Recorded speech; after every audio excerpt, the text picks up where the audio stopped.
niat yang murni atas nama Ilahi, kami terus berbakti, langkah tidak berhenti. Melangkah impian terenggalu tahun iman, maju berkah sejahtera.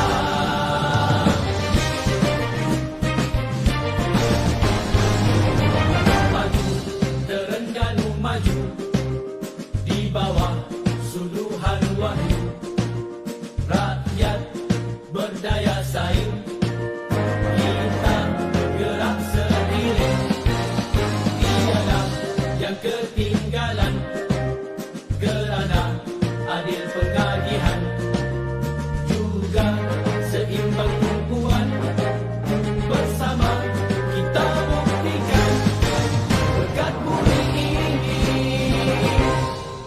dengan hasil bumi, jangan dikufuri, wajib disyukuri, nikmat untuk semua, rahmat Maha Esa, tegakkan syariatnya, semua bahagia, negeri akan maju, Makkah Thayyibah, wa Rabbul Ghafur. Sejahteralah Darul Iman di bawah naungan Islam dan ihsan. Kebajikan, keadilan, kemajuan, kedamaian dinikmati, diwariskan, dilindungi, dipertahankan. Janji kami untuk semua maju berkat sejahtera, tekad kami impian semua maju berkat sejahtera.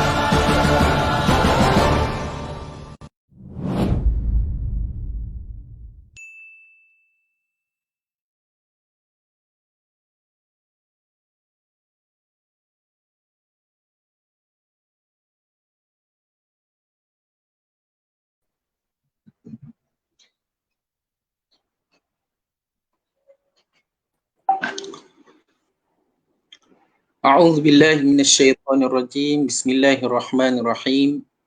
الحمد لله رب العالمين، والصلاة والسلام على أشرف الأنبياء والمرسلين وعلى آله وصحبه أجمعين. قال رب اشرح لي صدري ويسر لي أمري واحلل عقدة من لساني يفقهوا قولي آمين. Sama-sama kita buka majlis talaki kitab online pada malam ini dengan bacaan Ummul Kitab Al-Fatihah.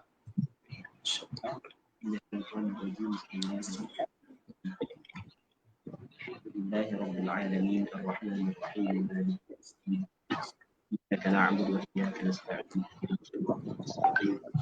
صراط الذين أنعمت عليهم غير المغضوب عليهم ولا الضالين آمين.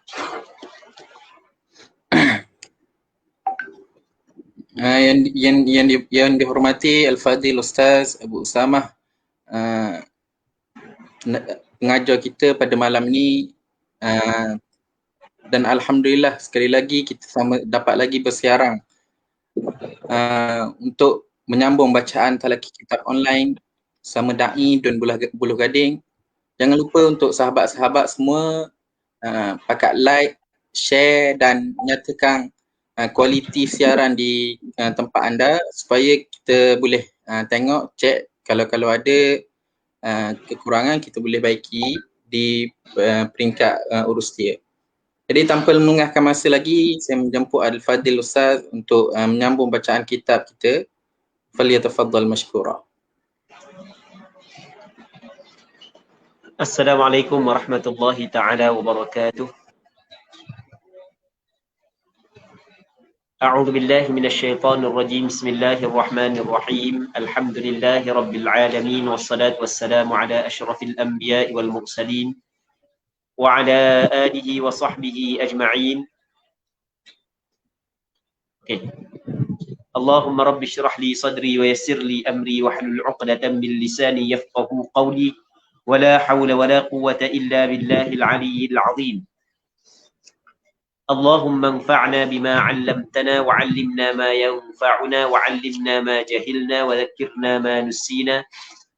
اللهم يسر ولا تعسر رب تمم بالخير. اللهم افتح علينا فتوح العارفين وفقنا توفيق الصالحين. اللهم لا سهل إلا ما جعلته سهلا وأنت تجعل الحزن إذا شئت سهلا. Terima kasih kepada saudara pengurusi majlis. Seterusnya kepada pihak penganjur, Muslimin Muslimat, tuan-tuan dan puan-puan yang sedang menonton pengajian Talaqi Kitab Minhajul Talibin. Semoga Allah Subhanahu Wa Taala memberi keberkatan kepada kita semua. InsyaAllah kita sambung balik pengajian Kitab Minhajul Talibin yang dikarang oleh Imam Nawawi rahimahullah Subhanahu Wa Taala, wa nafa'ana Allahu bi'ulumihi fid darain amin. Katanya al-thalith, yang ketiga. Yang ketiga daripada fardu wudu ataupun rukun wudu, yang mana fardu wudu ada 6 yang kita bincang malam tadi. Daripada 6 ni 4 diambil daripada Al-Quranul Karim ataupun sabit dengan Al-Quranul Karim, manakala 2 adalah sabit dengan sunnah Nabi sallallahu alaihi wasallam. Yang sabit dengan dalil daripada Al-Quranul Karim adalah basuh muka, basuh tangan, sapu kepala dan basuh kaki. Allah Subhanahu wa taala berfirman dalam Al-Quranul Karim, ya ayyuhalladzina amanu idza qumtum ilas salati faghsilu wujuhakum wa aydiyakum ilal marafiqi wamsahu bi ru'usikum wa arjulakum ilal ka'bayn. Manakala niat rukun fardu niat dia sabit daripada hadis kata Nabi sallallahu alaihi wasallam, innamal a'malu binniyat. Manakala tertib juga sabit daripada hadis dan apa yang dapat difaham daripada ayat suci Al-Quran. Oleh kerana dalam hadis ada Nabi sallallahu alaihi wasallam pernah bersabda, nabda'u bima bada'allahu bih. Kita kena mulakan apa yang Allah Subhanahu wa taala mulakan dan apa yang dilakukan oleh Rasulullah. Banyak-banyak sahabat yang meriwayatkan tentang wuduk Rasulullah, semuanya meriwayatkan secara tertib, maka bermakna tertib juga termasuk dalam fardu wuduk.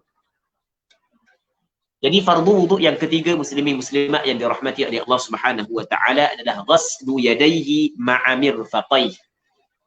Basuh 2 tangannya orang yang berwuduk sehingga kepada 2 siku. 2 siku termasuk dalam anggota yang wajib dibasuh. Dalam kitab dia mari perkataan ma'a. Manakala dalam Al-Quranul Karim Allah Subhanahu wa taala kata faghsilu wujuhakum wa aydiyakum ilal marafiq. Dia mari perkataan ila. Kenapa kau dalam kitab fiqh dia mari perkataan ma'a sedangkan dalam Al-Quran dia mari perkataan ila? Adakah ulama fiqh tak mau ikut Al-Quranul Karim ke mana? Dia bukan begitu. Diguna perkataan ma'a supaya jelas. Perkataan al-mirfaqain masuk juga dalam benda yang wajib dibasuh. Kerana perkataan ila dalam penggunaan bahasa Arab, perkataan ila dalam penggunaan bahasa Arab adalah lil ghayah, untuk ghayah. Yang mana kadang-kadang mughayya ni adalah benda yang selepas daripada ila, kadang-kadang masuk di dalam ghayah, kadang-kadang tidak masuk. Baik. Jadi untuk nampak jelas sebenarnya mughayya ni masuk dalam benda yang wajib dibasuh, maka diguna perkataan ma'a. Jadi yang ketiga, fardu yang ketiga adalah ghaslu yadaihi, membasuh. Perkataan membasuh, pernah kita sebut dah sebelum daripada ni, mesti kena mengalir. Kalau tidak mengalirkan air, maka tidak memada, tidak dinamakan basuh. Sebagai contoh, orang tu berwuduk dia pakai spray. Dia letak air dalam seperi, dia pun seperi di tangan, seh gitu je, dia pun lomor gitu. Tak mengalir, tak boleh. Kalau kita nak guna seperi tu mesti kita kena seperi banyak dah. Kalau kita tolak tu air mengalir. Tak tolak pun air mengalir. Kan mesti kena berjeruk gitu dah. Maksudnya biar mengalir. Jadi seperi banyak sikit, jangan pergi seh sekaligus. Adalah hak yang tubik sana kembang gitu. Bukan hak yang steril itu kan. Dia ada hak yang ada lubang lu. Takkan kita seperi kan ada begitu. Lepas tu ada hak yang steril itu banyak sikit kan. Gitu tak apa dah. Kan seh gitu pakai sapu je. Itu tidak memada sebab apa yang ditutup bukanlah sapu tapi basuh. Basuh dua tangan serta dua siku. Maksudnya dua siku termasuk dalam perkara yang wajib dibasuh. Baik, muslimin muslimat yang dirahmati oleh Allah Subhanahu wa taala. Ketika ataupun antara perkara yang menjadi fardu wudu adalah membasuh dua tangan. Sedangkan di sana ada sebahagian daripada hamba Allah Ta'ala yang tak ada tangan kerana tangan dia putus ke, aksiden ke, ataupun memang cacat daripada asal. Nasallallahu as-salamata wal afiyah. Maka bagaimanakah cara yang perlu dia kena buat? Hal ini yang ingin dibincangkan oleh pengarang kita. Katanya fa'in quti'a ba'duhu, maka jika quti'a asal makna dipotong sebahagian daripadanya, sebahagian daripada tangan. Maksud ba'duhu ay ba'du ma yajibu ghasluhu minal yadayn, sebahagian daripada apa hak yang wajib dibasuh daripada dua tangan. Cara lagu itulah cara kita nak kembali dhamir ba'duhu kembali kepada ma yajibu ghasluhu minal yadayn. Sebab kalau kita nak kembali kepada yadayn, sedangkan perkataan yadayn adalah musanna, maka tidak boleh. Kalau kita nak kembali kepada perkataan yad pun tidak boleh kerana yad adalah lafaz muannas. Dia kena kata quti'a ba'duha ataupun ba'duhuma. Baik, jadi kena kembali kepada ba'duhu ay ma yajibu ghasluhu minal yadayn. Dia panggil kita cuba takwilkan marji' dhamir bagi hu yang dapat difaham daripada kalimah yang sebelum daripadanya. Ini hak yang dibincang panjang lebar dalam ilmu nahwu lah. Maka jika dipotong sebahagian daripada tangannya, sebahagian daripada tangan dia terpotong, sebahagian daripada tangan dia putus, maka wajib ma baqiya. Jawab bagi in, wajib apa hak yang berbaki. Maksudnya kalau terputus dah habis. Maksudnya masih lagi berbaki tempat yang wajib dibasuh pada tangan. Maka tetap wajib dia kena basuh apa hak yang masih berbaki. Sebab benda wajib dia kena basuh? Kerana Nabi SAW bersabda dalam hadis yang sahih, kata Rasulullah, "Idza amartukum bi amrin faf'alu minhu mastata'tum." Apabila aku perintah kepada kamu sesuatu perkara, maka kamu kena buat sekadar mampu. Apabila aku memerintahkan kepada kamu supaya membasuh tangan, maka kamu kena basuh sekadar mampu. Jadi kita tidak mampu basuh ke semua tapi masih lagi ada tempat hak yang wajib dibasuh, maka kita kena basuh juga tempat hak yang masih berbaki, hak yang wajib dibasuh. Sebab itulah dalam kaedah fiqh menyebut bahawasanya al-maisur la yasqutu bil ma'sur. Benda yang mudah dia tidak gugur dengan sebab adanya benda hak yang susah. Jadi ketika terpotong sebahagian daripada tangan sedangkan masih lagi berbaki anggota hak yang wajib dibasuh, maka tetap wajib dibasuh. Bukan gugur semua sekali. Okey. Au min mirfaqihi, ataupun terpotong daripada mirfaqnya, daripada siku. Terpotong daripada siku. Betul-betul kat siku tu putus. Maka katanya fara'su 'azmil 'adudi 'ala al-mashhur. Maksud dia fara'su ay fawajaba. Ra'su 'azmil 'adudi, maka wajib kena basuh. Itu makna ra'su ay fawajaba ra'su. Maka wajib dia kena basuh. Ataupun fara'su ay fawajaba ghaslu ra'si 'azmil 'adudi. Wajib kena basuh kepala tulang al-'amud. Okey, kita ni ada al-'amud. Ni al-'amud. Ni dipanggil al-'amud. Kan kita siku, di siku ni Kata ulama siku, kalau disebut kata siku, dia adalah perhimpunan dua tulang. Tulang body, lepas tu tulang ni. Ini siku adalah perhimpunan dua tulang tersebut. Jadi bermakna, kalau tak ada bahagian ni, masih lagi ada sebahagian daripada siku. Sebab itulah wajib kena basuh kepala dia. Kepala abud. Tidak lagi kepala abud. Ni abud, ni body. Orang kata kita panggil body ni. Wajib kena basuh kepala tulang tersebut sebab masih lagi ada berbaki kawasan siku. Alal masyhur, mengikut qaul masyhur. Perkataan masyhur adalah istilah yang pernah kita hurah panjang lebar sebelum daripada ni. Syarat kata pandangan ni adalah pandangan mu'tamad dalam mazhab Imam Syafi'i, tetapi khilaf dalam masalah ni adalah khilaf di antara pandangan Imam Syafi'i sendiri. Dan pandangan ni adalah pandangan mu'tamad. Khilaf di sini adalah khilaf yang tidak kuat. Maksudnya khilaf yang tidak kuat adalah muqabil dia sebenarnya tidak kuat berbanding dengan qaul al-azhar. Berbanding dengan al-azhar. Pandangan ni bukan maksudnya muqabil, lawang dia tidak kuat lah. Okey, habis. Sebab ada muqabil kata tak wajib dah basuh abud, basuh kepada abud. Tapi bukan pandangan yang kuat tu. Baik. Au fawqahu, ataupun di atasnya, di atas mirfaq. Ataf pada kata mim mirfaqihi.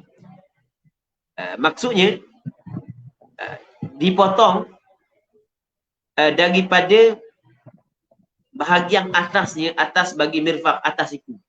Kerak sini ke sini, nasallallahu salamatu wal afiyah. Ketika tu nudibah baqi abudihi, disunatkan dia basuh hak yang berbaki daripada abudnya. Tak wajib dah, sunat je. Katakanlah hak yang putus, kata nasallallahu salamatu wal afiyah, sini hak putus. Maka kata ulama, sunat basuh tadi. Tak wajib dah basuh. Sebab tak ada kawasan hak yang wajib dibasuh. Dah berapa lagi sunat? Berapa sunat lagi basuh? Kerana adalah antara perkara yang disunat dalam kita berwudu adalah kita kena memanjangkan ghurrah dan tahjil. Memanjangkan dia? Ghurrah dan tahjil. Ghurrah ni adalah kawasan hak yang ada pada muka. Hak yang lebih daripada memanjangkan tu, hak yang lebih daripada kawasan hak yang wajib. Memanjangkan tahjil. Jadi kita hak wajib sini, kita basuh lebih. Di asal ghurrah ni adalah putih yang ada pada dahi kuda. Tahjil adalah putih yang ada pada lengan kuda. Kuda warna lain tapi ada putih. Macam gelang, duduk lengan dia, warna dia. Itu dipanggil tahjil. Dia ghurrah dan tahjil adalah cahaya yang ada pada anggota wudu, yang dikhususkan kepada orang yang berwudu. Dan ini adalah perkara yang Allah Ta'ala khususkan kepada umat Nabi Muhammad sallallahu alaihi wasallam. Kata Nabi sallallahu alaihi wasallam, tariduna alayya ghurran muhajjalin min atharil wudu. Mu datang kepada aku dalam keadaan mukamu, tanganmu, kakimu bercahaya dari kerana kesan wudu. Maka Abu Hurairah ketika meriwayatkan hadis ini, Abu Hurairah ketika meriwayatkan tentang hadis, innakum tud'auna yawmal qiyamati ghurran muhajjalina min atharil wudu. Maka Abu Hurairah sendiri dia basuh sampai ke tengah betih, sampai ke tengah body dia basuh. Baik, sebab itulah ulama mazhab Imam Syafi'i mengatakan sunat kita basuh lebih daripada anggota hak yang wajib, supaya kita membanyakkan ghurrah kita dan tahjil kita, cahaya kita. Baik. Jadi kalau masih lagi maksudnya tak ada kawasan fardu tapi masih lagi ada kawasan tahjil atau tahjil, inilah kawasan tahjil yang sunat kita basuh. Kalau wajib kita basuh sini, tetap sunat kita basuh walaupun tak ada ni. Baik. Cuma kita dalam kaedah fiqh kita ada satu kaedah yang mana kaedah ni bunyi dia adalah at-tabi' yasqutu bi suqutil matbu', ataupun idza saqata al-aslu saqata al-far'u. Maksud sama. Ataupun idza fata al-matbu' fata at-tabi'. Kita ada dalam kaedah fiqh menyebut at-tabi' yasqutu bi suqutil matbu'. Tabi' dia gugur dengan sebab gugurnya matbu'. Kita ada tabi', kita ada matbu'. Ni basuh atas ni adalah matbu'.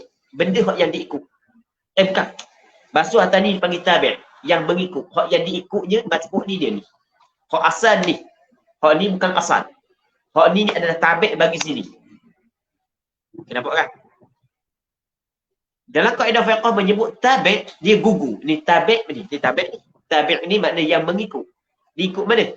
Diikut sini. Hak yang sunat diikut hak yang wajib. Nampak kan? Hak ni dipanggil mana? Matbu'. Hak ni dipanggil tabi'.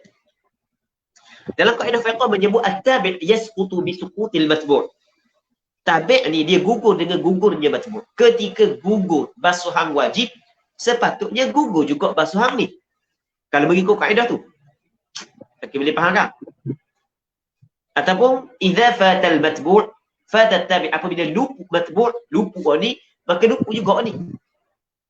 Idza saqata al-aslu ataupun idza saqata al-aslu, apabila gugur oleh asal, saqata al-far'u, gugur juga oleh fara'. Ni fara' daripada hak ni. Sebab ada sunat ni. Sebab ketika kita basuh hak ni, dah tak ada hak matbu', maka gugur juga tabi' kalau mengikut kaedah tu. Tapi dalam masalah ni mengikut mazhab Imam Syafi'i, dia tidak gugur walaupun gugur matbu' dia. Dia hak yang kita buat contoh dulu lah. Yang contoh gugur tabi' kerana gugur matbu'.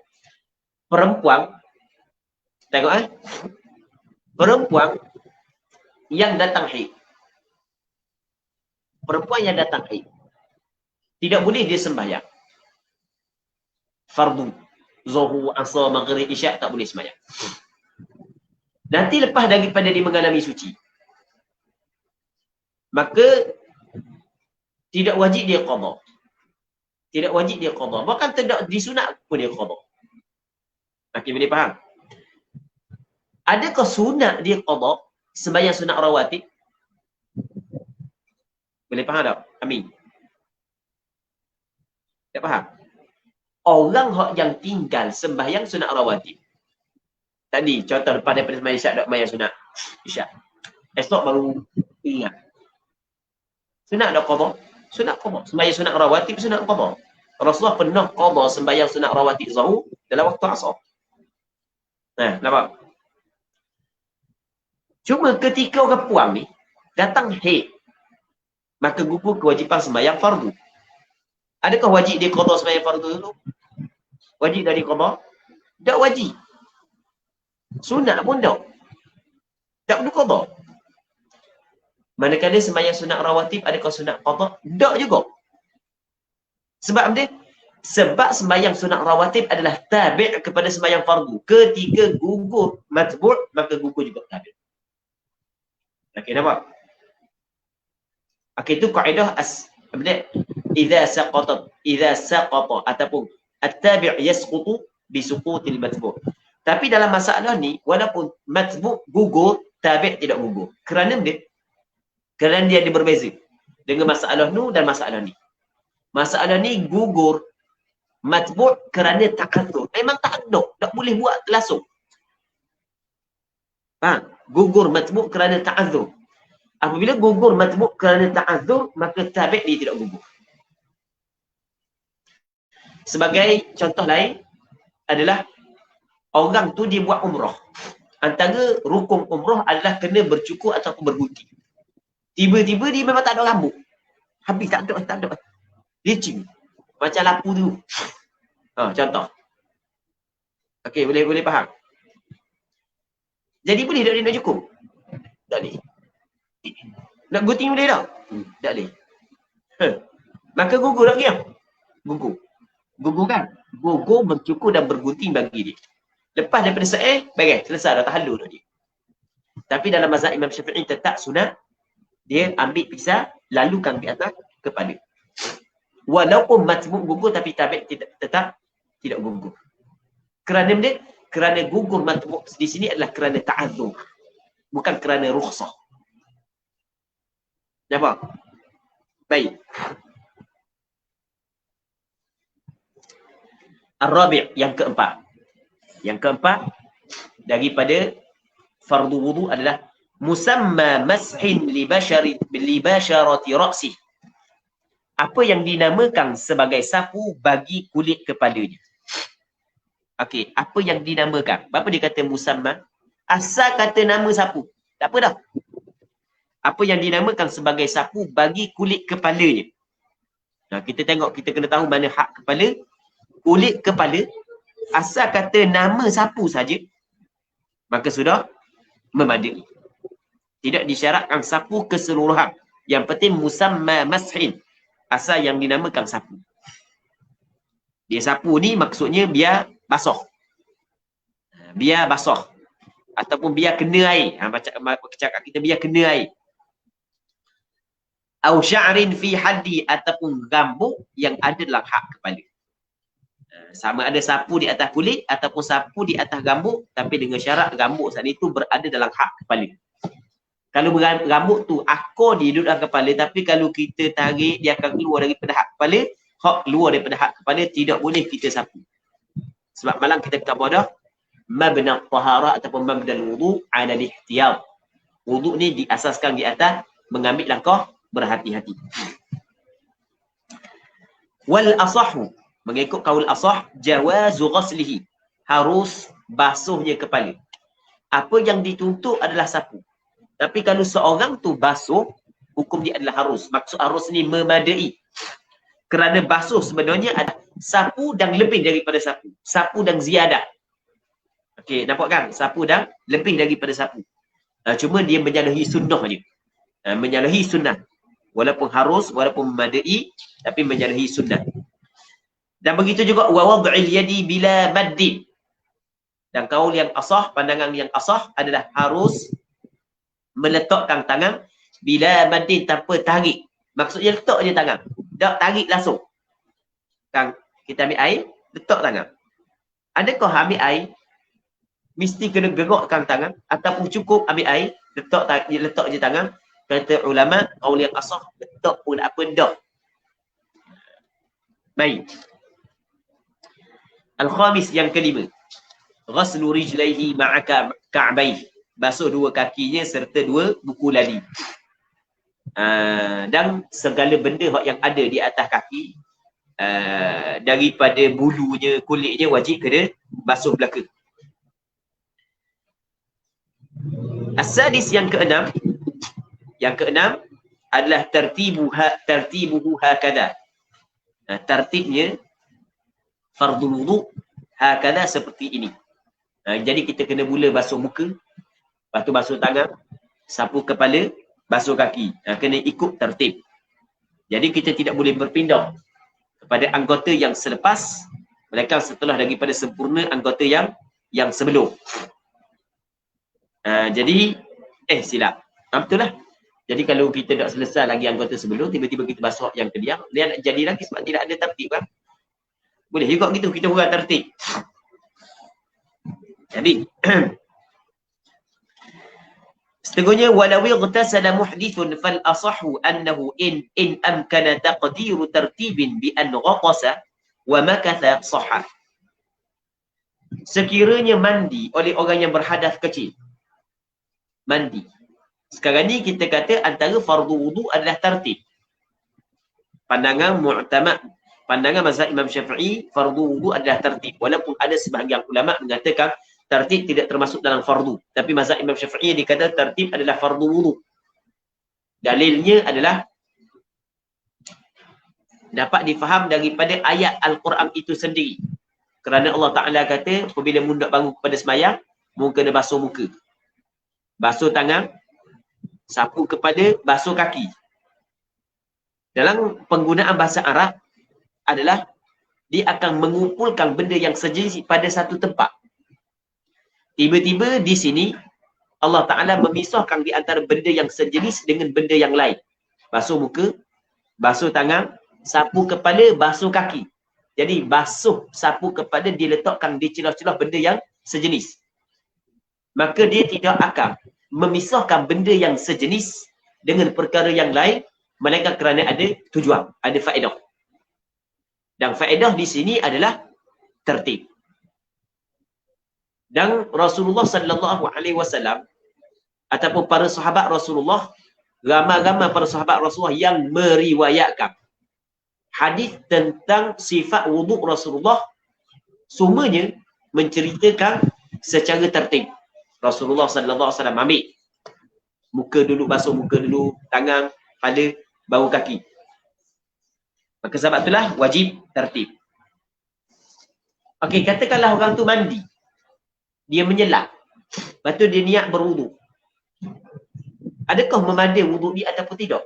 Sebab kita kata antara fardu wuduk adalah tertib. Ketika dia nyelang, tak nampak pun tertib. Nyelang naik lalu, tak nampak pun tertib. Memandai ke tak? Kata ulama, walau ightasala, sekiranya mandi oleh muhdithun, oleh orang yang berhadas kecil. Fal asahu, maka kaul yang asah, pandangan yang kuat, annahu bahawa saja in amkana taqdiru tertibin, jika mungkin, jika boleh mentakdirkan tertib, boleh kita takdirkan tertib, kita anggapkan ada tertib, boleh ada tertib di situ. Ni panggil tertib takdiri. Boleh kita takdirkan tertib. Lagu mana takdirkan tertib? Ataupun lagu mana amkana taqdiru tertib bi'an. Dia panggil ba' di taswir, untuk membuat gambaran amkana. Ay wadhalika musawwarun bi'an ghatasa. Bi'an ghatasa. Dengan bahawa menyelam dia. Dia menyelam wa makatha, dan diam, berhenti sekejap. Kan menyelam dia berhenti sekejap, lepas tu dia naik. Okey. Bermakna di situ kita boleh takdirkan tertib. Maka ketika tu jawab bagi lau sah wuduk dia sebab ada tertib, cukup rukun dia, cukup fardu dia. Wa illa fala, dan jika tidak maksudnya jika tidak mungkin kau ditakdirkan tertib, nak takdirkan tertib tidak mungkin, fala, maka tidak sah wuduk tersebut. Wa illa ay wa illam yumkin taqdiru tertibin fala ay fala yasihul wuduk, maka tidak sah wuduk kerana tidak cukup fardu dia. Jadi Imam Rafi'i menyebut menyelam, lepas tu mesti kena diam sekejap. Jadi bermakna diam sekejap masa menyelam sebelum naik itu antara perkara yang menjadi syarat boleh ditakdirkan tertib mengikut pandangan Imam Rafi'i. Tapi kata Imam Nawawi, qultu, berkata oleh aku, al-asahu as-sihhatu bila mukthin, sah tanpa berhenti sekejap dalam air. Terjun, naik semula, mungkin dah kita takdir tertib walaupun kita tidak berhenti. Wallahu a'lam. Maksudnya wujud dah tertib takdiri. Muka, tangan, kepala, kaki siap dalam 1 ataupun 2 detik ataupun 3 detik. Itu dipanggil takdir, tertib takdiri. Muslimin muslimat yang dirahmati oleh Allah Subhanahu wa taala. Seterusnya kita masuk dalam perbahasan baru, iaitu perbahasan sunat-sunat wudu. Katanya wa sunanuhu as-siwak. Sunat-sunat wudu adalah bersugi. Sunat wudu adalah benda bersugi. Perkataan siwak dalam penggunaan ataupun dalam makna ataupun perkataan siwak boleh digunakan untuk alat dan untuk perbuatan. Siwak boleh dikatakan makna bersugi, perbuatan kita bersugi. Siwak boleh digunakan untuk kayu sugi. Ni ada kayu sugi besar. Okey, ni digunakan untuk nama dia siwak ni. Dan ni perbuatan kita ni bersugi juga dinamakan sebagai siwak. Siwak digunakan perkataan ni kepada alat yang kita guna untuk bersugi, dan siwak digunakan juga untuk perbuatan bersugi. Sunat wudu adalah siwak bersugi. Perbuatan kita menggunakan yang kayu sugi untuk menghilangkan perkara-perkara yang ada dalam mulut kita, tu yang dinamakan sebagai siwak. Hukum dia adalah sunat. Cuma tempat dia ulama berbeza pandangan. Ada sebahagian daripada ulama mengatakan siwak ni adalah sunat wudu yang berada dalam wudu. Ada sebagian ulama kata siwak ni adalah sunat wudu sebelum daripada wudu. Okey, dua perkara yang berbeza. siwak ni dimasuk dalam as-sunnah al-mutaqaddimatu 'alaiha ke ataupun masuk dalam sunnah ad-dakhilatu fihi. Dia sunat hak yang terdahulu di atas wuduk ke ataupun sunat hak yang masuk dalam wuduk. Sebahagian ulama kata siwak ni dia masuk dalam sunat yang didahulukan di atas wuduk. Jadi bermakna sunat kita bersiwak sebelum daripada kita basuh dua tangan, sebelum daripada kita kubur. Siwak dulu. Baru kita basuh dua tangan. Sebab dua tangan, basuh dua tangan ni, pergelangan ni sunat wuduk lah. Jadi kita siwak ni adalah sunat yang sebelum daripada wuduk. Okey, sebahagian daripada ulama kata siwak ni adalah sunat di dalam wuduk. Jadi bermakna basuh tangan dulu, lepas tu bersiwak, lepas tu baru kubur. Okey, boleh faham? Tapi kalau kita buat mana-mana sekalipun, kita buat sebelum kita berwuduk ke, dalam berwuduk ke, dapat ganjaran pahala sunat bersiwak. Cuma tepatnya adalah perbezaan di antara dua pandangan tu ada satu sudut. Dipanggil ada atharul khilaf, kesan daripada khilaf tersebut. Ataupun bukan atharul khilaf, ataupun boleh kita kata thamaratul khilaf, hasil daripada khilaf tersebut.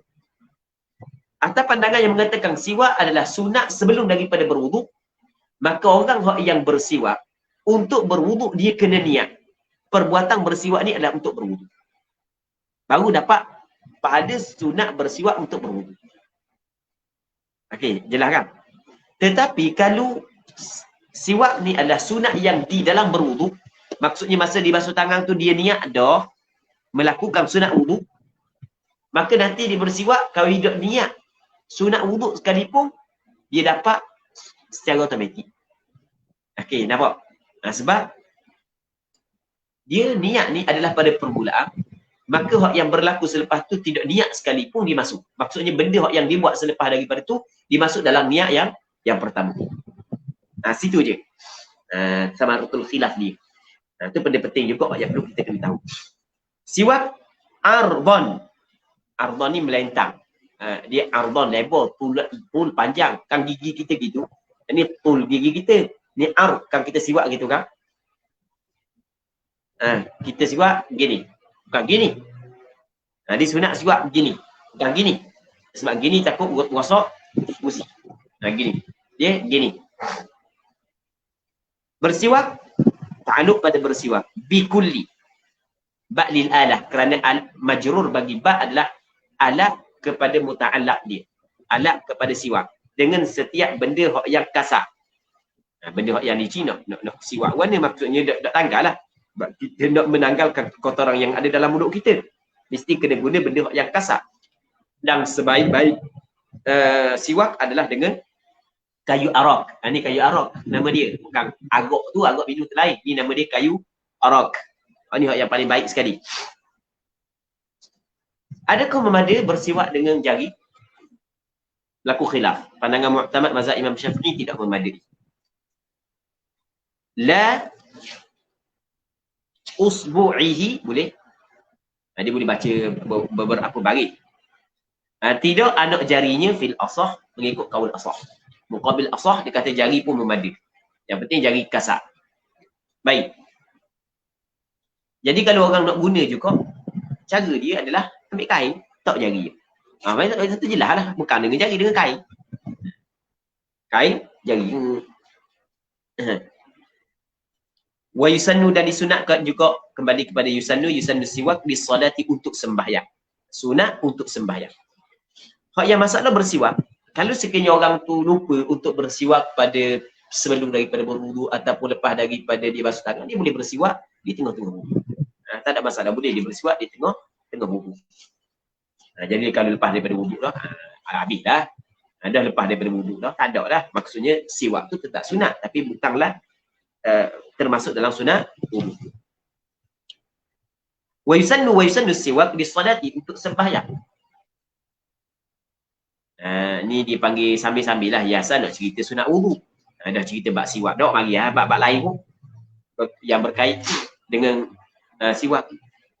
Untuk sembahyang sunat kita bersiwak sebelum daripada sembahyang. Cuma dalam masalah bersiwak sebelum daripada sembahyang ni, Walaupun di sana adalah pandangan sebahagian daripada ulama mengatakan sebelum daripada sembahyang tidak sunat ada bersiwak. Dia kata hak yang sebenarnya, hak yang sunat bersiwak adalah sebelum daripada sembahyang. Adalah pandangan ulama lagu tu, tapi pandangan majoriti tak. Sebab di sana ada hadis yang jelas, kata Rasulullah, laula an asyqa ala ummati la amartuhum bisiwaki 'inda kulli salat. Baik, ada sebahagian ulama dia kata 'inda kulli salah, saat itu hadis yang kedua, riwayat yang kedua 'inda kulli wudu mentafsirkan 'inda kulli salat. Jadi tak ada sebelum daripada sembahyang, sebelum daripada wudu, masa wudu. Tapi pandangan majoriti tak lah. Sebelum daripada sembahyang pun sunat kita bersiwak. Termasuk pandangan mu'tamad dalam mazhab Imam Syafi'i, jelas disebut dalam kitab Minhajul Talibin. Cuma kita nak nampak supaya pelaksanaan sunnah bersiwak sebelum daripada sembahyang saat itu nak nampak comel, maka kita kena buat dengan comel. Kadang-kadang benda tu benda sunat, tapi oleh kerana pelaksanaan nak dok comel, nampak dok comel benda sunat. Kadang-kadang benda tu sunat tapi pelaksanaan. Ada sebahagian daripada orang hak yang dia gunakan isu masa dia bersiwak saat itu, ada hak yang saki-baki dalam tu. Dia buat mana? Jadi kena kepada orang hak depan dia. Pasal berjiguk hak depan dia. Maksudnya kan dia hak yang dak comel tu kan. Adakah sadar siwak? Bukan bersiwak ada sadar. Bersiwak adalah sunat. Tapi pelaksanaan saat itu adalah tak betul. Buat lagu tu tak betul. Jadi kita kena jaga molek lah. Jadi biar kita nampak comel dalam pelaksanaan sunnah Nabi SAW. Katanya wala yukrahu illa lis-shaim wa taghayyurul fam, dan disunatkan juga bersiwak wa taghayyuril fam atas pada as-salat, ketika mana berubah bau mulut. Lama kita diam, kita nak cakap busuk dah mulut ni, sunat kita bersiwak, nak wangi mulut. Wala yukrahu illa lis-shaimi ba'da az-zawal, dan tidak dimakruhkan bersiwak melainkan bagi orang yang berpuasa selepas daripada gelincir matahari. Jadi bersiwak disunatkan pada semua keadaan, melainkan satu keadaan saja yang tidak disunatkan bersiwak, iaitu bagi orang yang berpuasa selepas daripada gelincir. Selepas daripada gelincir maksudnya selepas daripada masuk waktu zuhur. Sebab dia tidak disunatkan bersiwak? Kerana berubah bau mulut orang berpuasa kerana puasa. Berubah bau mulut orang puasa kerana puasanya ada kelebihan. Maka menghilangkan kelebihan tersebut, hukum dia adalah makruh. Kata Nabi SAW, la khulufu fa bis-shaimi atyabu 'inda Allahi min rihil misk. Berubah bau mulut orang yang berpuasa lebih harum di sisi Allah daripada bau kasturi. Maka menghilangkan benda yang ada kelebihan, maka hukum dia adalah makruh. Itu mengikut pandangan mu'tamad dalam mazhab Imam Syafi'i, walaupun ada pandangan yang kedua mengatakan tidak makruh. Dan masalah ni ada perbezaan di kalangan ulama. Dan apa kira selepas daripada gelincir, tidak kira sebelum daripada gelincir?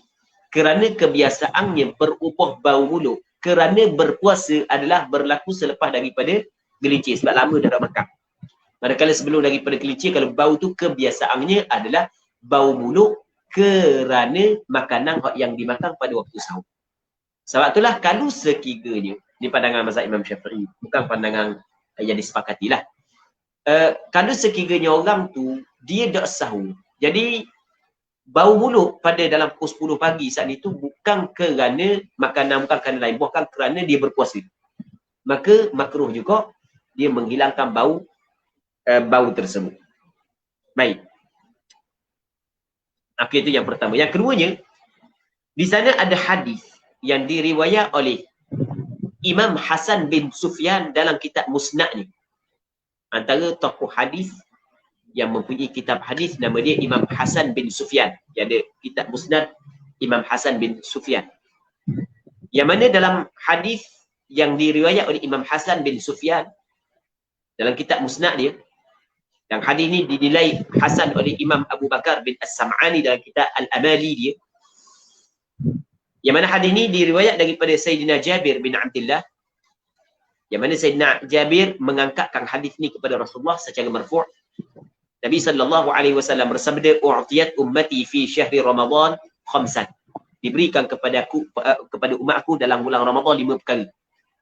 Antaranya adalah wa amma tsaniyatu, adapun yang kedua, fa innahum yumsun, mereka itu masuk pada waktu pegang, wa khulufu afwahihim atyabu 'inda Allah min rihil misk, dan bau mulut mereka itu lebih wangi di sisi Allah daripada bau kasturi. Jadi ada sebut dalam hadis ni fa innahum yumsun, masuk waktu petang. Dan sebab tu kira selepas daripada gelincir matahari. Seterusnya wa tasmiyatu awwalahu, sunat dia baca tasmiyah, disunatkan tasmiyah membaca bismillah pada permulaan wudu. Yang paling sempurna bismillahirrahmanirrahim, sekurang-kurangnya bismillah. Jazakumullah khairan. Disunatkan tasmiyah pada awalnya, awal al-wudu.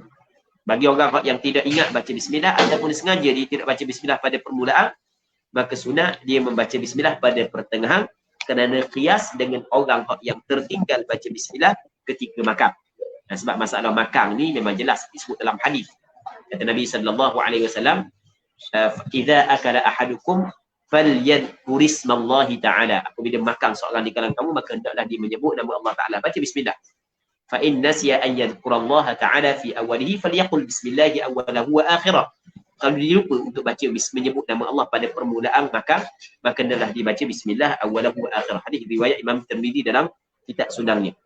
Maka dia qiyaskan dalam masalah orang yang tertinggal membaca bismillah pada permulaan wudu, maka sunat dibaca bismillah pada pertengahan wudu, dibaca bismillah awwalahu wa akhirah.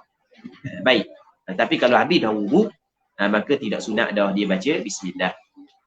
Sebab tu dia kata fa in taraka fa fi atna'i, maka jika dia meninggal baca tasmiyah pada meninggal, ai fa in taraka at-tasmiyata, sama ada sahwan aw amdan, sama ada dengan lupa ataupun sengaja. Dia tinggal baca bismillah pada awalnya, fa fi atna'ihi, maka dia saat itu mendatangkan bismillah pada pertengahannya. Sunat dibaca bismillah pada pertengahan wudu. Baik, tapi kalau lepas lebih wudu dah, maka dah sunat dah. Sebab habis dah masa baca bismillah, habis dah. Wa ghaslu kaffaihi, dan sunat membasuh dua pergelangan tangan. Dua tangan sehingga pergelangan. Ni kaf sunat dibasuh. Fa in lam yatayaqqan tuhrahuma kuriha ghamsuhuma fil ina. Dia sunat basuh ni sama ada dia yakin suci ataupun tak yakin suci, sunat basuh. Maka jika tidak yakin akan suci keduanya, tidak yakin suci dua tangan ni, kuriha ghamsuhuma fil ina, makruh dia selamkan dua tangannya dalam bekas qabla ghaslihima, sebelum daripada basuh keduanya. Okey, katakanlah ni bekas air, bekas yang kecil, tidak cukup dua kolong. Jadi sekarang ni kita tak yakin tangan kita suci. Kita tak yakin. Dia tak yakin ni dia mungkin tidak yakin suci tangan, mungkin kita yakin najis, dan yang keduanya mungkin kita tak yakin najis tapi tak yakin suci. Kemungkinan suci, kemungkinan najis. Kalau tak yakin suci dan tak yakin najis, makruh kita celup. Tapi kalau kita yakin najis, haram kita celup, kerana kita akan mengotori tangan kita dengan najis dan kita mengotori air. Sebab air tak cukup dua kolong. Kita mengotori tangan kita pula silap. Kita dipanggil tadammuh, silap. Kita berlumur dengan najis, itu baru lebih betul. Dia antara benda yang diharam adalah berlumur dengan najis, tadammuh bin najasah, tanpa ada sebarang keuzuran. Baik, jadi kesimpulan,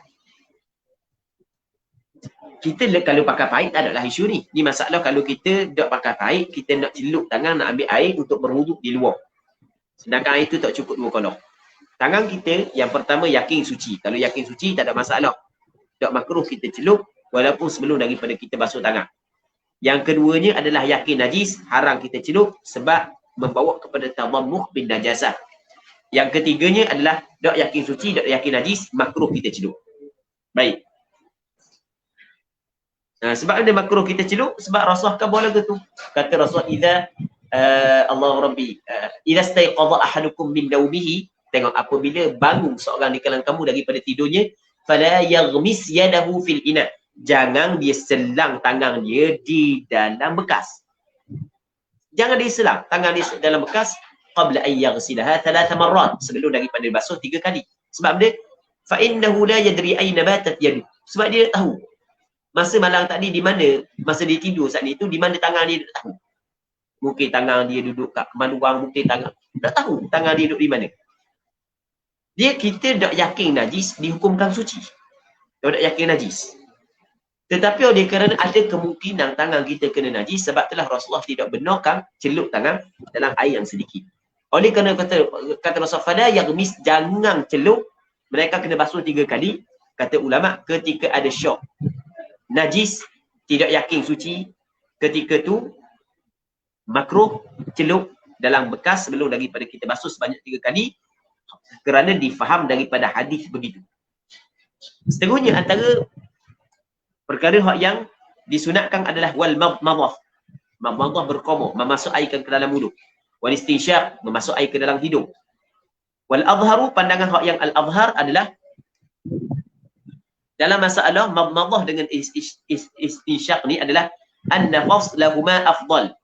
Menceraikan keduanya adalah lebih afdal. Maksudnya komor suku, masuk air ke hidung suku, daripada suku-suku buat. Lepas tu suku-suku. Tumal asahu, kemudian pandangan yang asah adalah yatamadmadu bi gharfatin thalatha thumma yastanshiqu bi ukhra thalatha. Dia berkomor dengan satu cebok 3 kali, kemudian dia istinsyaq dengan cebok yang lain 3 kali. Okey, ambil se, komor. Lepas tu ambil pula se, masuk air ke hidung, masuk air ke hidung, masuk air ke hidung. Lepas tu wa yubalighu fihi ma ghairu shaim, dan mubalaghah, bersangatan, berlebih-lebihan pada keduanya berkomor dan memasuk air ke dalam hidung oleh orang yang tidak berpuasa. Orang yang tidak berpuasa sunat dia mubalaghah pada berkomor dan mubalaghah pada istinsyaq. Perbanyakkan masuk air penuh dalam mulut. Wak. Sunat bagi orang yang berwuduk. Begitu juga akak sikit. Eret sikit air yang kita masuk dalam hidung. Sunat bagi orang yang berwuduk. Tetapi selain daripada orang yang berpuasa. Manakala orang yang berpuasa tidak disunatkan dia mubalaghah. Sebab kata Nabi sallallahu alaihi wasallam, wa baligh fil istinsyaq illa an takuna sha'ima. Mu kena mubalaghah pada istinsyaq melainkan mu orang yang berpuasa. Sebab dibimbangi masuk ke dalam halqum air tersebut atau masuk ke dalam otak air tersebut, maka batal puasa. Qultu, berkata oleh aku Imam Nawawi, al-azharu tafdilul jam'i bi 3 ghuraf. Dilebihkan al-jam'i, gabung daripada pisah dengan 3 kali cebok. Kata Imam Nawawi, hak sebenarnya pandangan hak yang kuatnya adalah lebih. Sebenarnya kita ambil 1 cebok, kita komor, ambil 1 cebok, masuk air ke hidung, 1 cebok, komor, boleh juga. Nak buat sekaligus pun boleh. Ambil air cebok, komor, masuk air ke hidung, komor, masuk air ke hidung. Boleh lah ke cara lagu mana pun. Dapat dah sunat dia. Cuma hak yang paling comelnya adalah ni, kata Imam Nawawi, hak lebihnya adalah sekali cebok, komor, masuk air ke hidung. Sekali cebok, komor, masuk air ke hidung. Sekali cebok, komor, masuk air ke hidung. Dia komor dulu baru masuk air ke hidung. Sebab dia, hikmah dia adalah supaya kita dapat rasa sifat air. Dengan kita masuk air ke hidung. Maksud dia, dengan 3 kali cebok, kita gabungkan di antara komor dengan masuk air ke hidung. Maksudnya, yatamadmadu min kullin. Dia berkomor daripada setiap cebok. Thumma yastanshiqu, kemudian dia istinsyaq. Wallahu a'lam.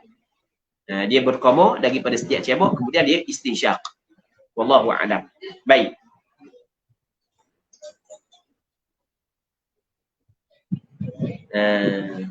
Jadi dia boleh buat gini. Ambil cebok, dia komor 3 kali, ambil cebok, lepas tu dia istinsyaq 3 kali. Boleh juga lagu tu. Macam yang kita cerita saat ni lah, yang paling comel ni, ambil cebok, komor, sekidul. Cebok, komor, sekidul. Sebab dia ni yang lebih azhar, kata Imam Nawawi, kerana hadis-hadis yang sahih, yang maksudnya kerana apa yang disebut dalam hadis yang sahih adalah al-jam'u. Berbanding dengan al-faslu. Al-faslu tidak ada hadis yang sahih yang menjelaskan tentang al-faslu, ceraikan di antara berkomor dengan masuk air ke hidung. Wallahu a'lam. Seterusnya wa tathlithul ghasli wal mashi, dan meniga-nigakan basuhan dan sapuan. Antara perkara yang disunatkan adalah kita basuh 3 kali dan sapu 3 kali, sehingga atas kepala pun sunat sapu 3 kali. Walaupun ada pandangan sebagian ulama sapu kepala kata sunat 3 kali. Sapu kepala tak sunat 3 kali. Sekali je. Mazhab Imam Syafi'i sapu kepala pun sunat 3 kali. Bahkan dalam mazhab Imam Syafi'i, setiap benda yang fardu dalam wuduk, setiap benda sunat kita 3 kali. Antara benda yang disunat 3 kali adalah baca bismillah dalam mazhab Imam Syafi'i. Pandangan mu'tamad, sunat baca 3 kali bismillah. Tasbih baca tasmiyah. Dan sunat baca 3 kali niat. Orang yang nak biasa baca kitab mazhab Imam Syafi'i kejut ai dengar. Ada juga niat 3 kali. Ya, dalam mazhab Imam Syafi'i sampai ke masalah niat sunat 3 kali. Niat sunat 3 kali. Dalam mazhab Imam Syafi'i. Boleh tengok dalam kitab Musyarrahul Karim. Syarah kepada Muqaddimat Al-Hadarabiyah disebut secara jelas masalah ni. Katanya wa ya'khudhu syaqu bil yaqin wa mashu kulli ra'sihi thumma udhunai. Nanti kita kena sambung semula lah. Untuk malam ni kita berhenti sini dulu. Cuma kita ada beberapa soalan. Kita akan jawab dalam tempoh lebih kurang dalam 5 minit je. InsyaAllah kita akan jawab lebih kurang dalam 5 minit. Soalan yang pertama adalah berkenaan dengan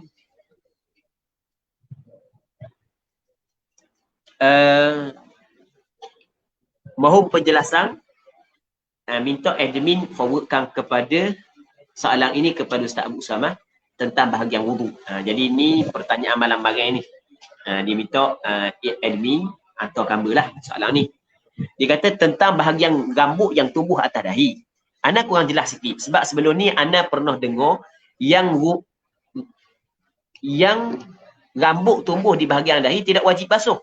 Dan basuhnya mengikut uruf dahi kebanyakan orang, iaitu di tengah-tengah dahi, bukan di awal permulaan rambut.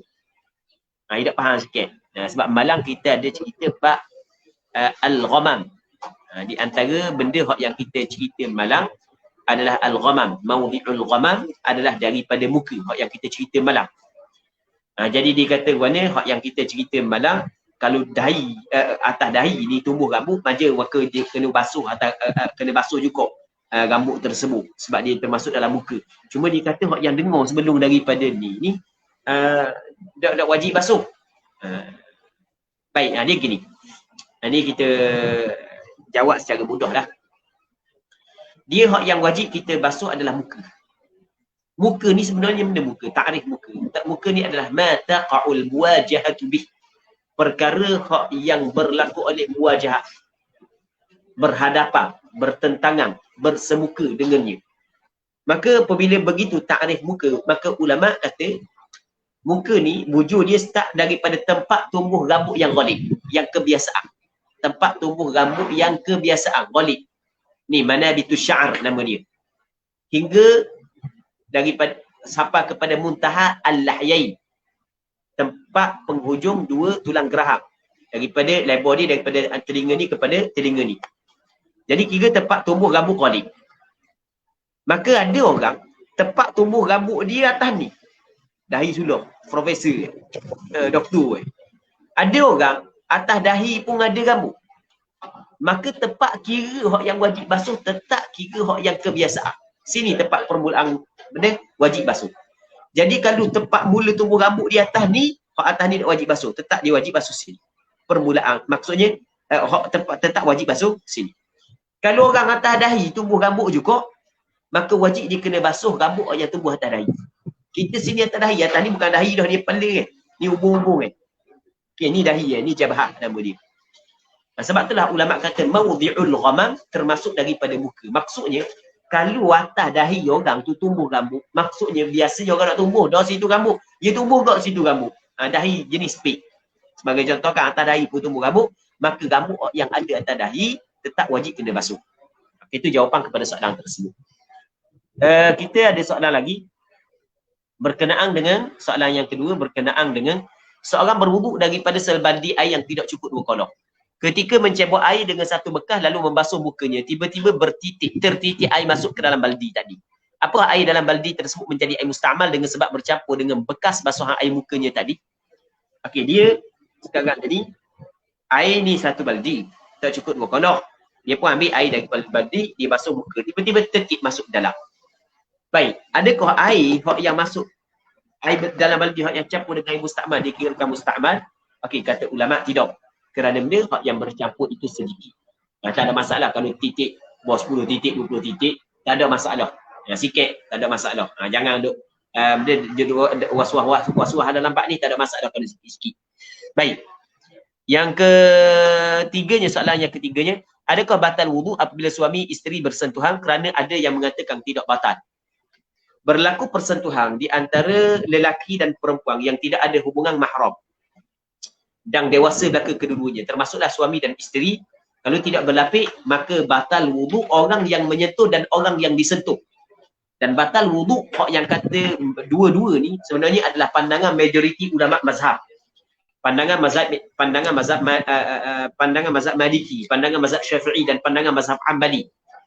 Kerana berpandukan ataupun berdalilkan kepada beberapa dalil, antaranya adalah firman Allah Ta'ala aula mastumun nisa, ataupun kamu menyentuh perempuan.